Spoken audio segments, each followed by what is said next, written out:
Hello എല്ലാവർക്കും പുതിയ വീഡിയോയിലേക്ക് സ്വാഗതം. അപ്പോൾ ഇന്നൊരു ഊണിൻ്റെ വ്ളോഗാണ്. ഇന്ന് റെസിപ്പി വീഡിയോ അല്ല.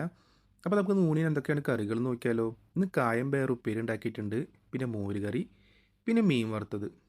അപ്പോൾ നമ്മൾ ചൂടോടെ തന്നെ ചോറ് വിളമ്പിയിട്ടുണ്ട്, പിന്നെ കുറച്ച് അച്ചാർ എടുത്തിട്ടുണ്ട്, നാരങ്ങച്ചാറാണ്. പിന്നെ അത് കഴിഞ്ഞിട്ട് നമ്മളെ പയറുപ്പേരി അത് വിളമ്പിയിട്ടുണ്ട്, പിന്നെ മോര് കറി. അത് അടിപൊളിയായിരുന്നു കേട്ടോ.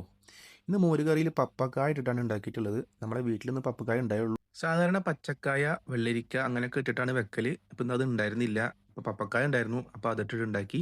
അപ്പോൾ നമുക്ക് എങ്ങനെയുണ്ടെന്ന് ട്രൈ ചെയ്ത് നോക്കാം. പിന്നെ മീൻ വറുത്തതിനെ കുറിച്ച് പറയുകയാണെങ്കിൽ ഏതാ മീൻ പേരൊന്നും അറിയില്ല. പിന്നെ കടയിൽ പോയപ്പോൾ നമുക്ക് പറ്റിയ മീനൊന്നും ഉണ്ടായിരുന്നില്ല.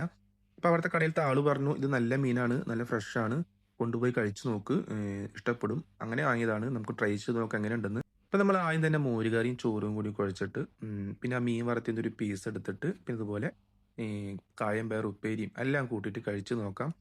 മീൻ വറുത്തത് നല്ല അടിപൊളി മസാല ഒക്കെ പാറ്റിയിട്ട് ഫ്രൈ ചെയ്തിട്ടോ. നമുക്കറിയില്ലല്ലോ മീൻ എങ്ങനെയുണ്ടെന്ന്. പിന്നെ അത്യാവശ്യം വലിപ്പമുണ്ട്, നല്ല മാംസമുള്ള മീനാണ്.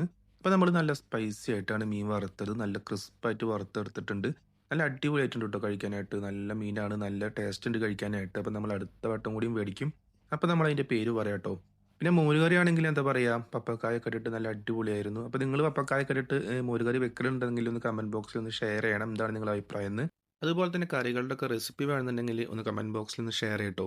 ഇപ്പോൾ നമ്മൾ മോര് കറി ആണെങ്കിലും കായം പേരും ഒക്കെ വളരെ പെട്ടെന്ന് തന്നെ ഉണ്ടാക്കുന്ന ഐറ്റംസ് ആണ്. നമുക്ക് കിട്ടുന്ന സമയം കൊണ്ട് തട്ടിക്കൂട്ടുന്ന ഐറ്റംസ് ആണ് എല്ലാതും. ഒരുപാട് റെസിപ്പി കാര്യങ്ങളൊന്നും ഇല്ല, വളരെ സിമ്പിൾ ആയിട്ടാണ് എല്ലാം ഉണ്ടാക്കുന്നത്. പക്ഷെ ടേസ്റ്റ് ഒന്നും ഒരു കുറവില്ല കേട്ടോ. അടിപൊളിയാണ് കഴിക്കാനായിട്ട്. പിന്നെ മീൻ വറുത്തത് നമ്മൾ ചെറിയ ഫ്ലെയിം വെച്ചിട്ട് വെളിച്ചെണ്ണ ഒഴിച്ചിട്ട് കുറേ ടൈം എടുത്തിട്ടാണ് ഫ്രൈ ചെയ്തെടുത്തത്. അപ്പോൾ അതിനൊരു പ്രത്യേക ടേസ്റ്റ് ഉണ്ട് കഴിക്കാനായിട്ട്. എന്താ പറയുക, നല്ല പോലെ മൊരിഞ്ഞ് വന്നിട്ടുണ്ട്. അതുപോലെ തന്നെ ഉള്ളിൽ ആണെങ്കിൽ നല്ല പോലെ വെന്തിട്ടുണ്ട്. മസാല ഒക്കെ കറക്റ്റായിട്ട് പിടിച്ചിട്ടുണ്ട് കേട്ടോ. നല്ല ടേസ്റ്റ് ഉണ്ട് കഴിക്കാനായിട്ട് മീൻ വറുത്തത്. ആ വെളിച്ചെണ്ണയുടെ സ്മെല്ലും ടേസ്റ്റും എല്ലാം ഉണ്ട്. അപ്പോൾ ഇതാണ് ഇന്നത്തെ വീഡിയോ. നിങ്ങൾക്ക് ഇഷ്ടപ്പെട്ടെങ്കിൽ ലൈക്ക് ചെയ്യണം, സബ്സ്ക്രൈബ് ചെയ്യണം, സപ്പോർട്ട് ചെയ്യണം. അടുത്ത മറ്റൊരു വീഡിയോ ആയിട്ട് വീണ്ടും കാണാം.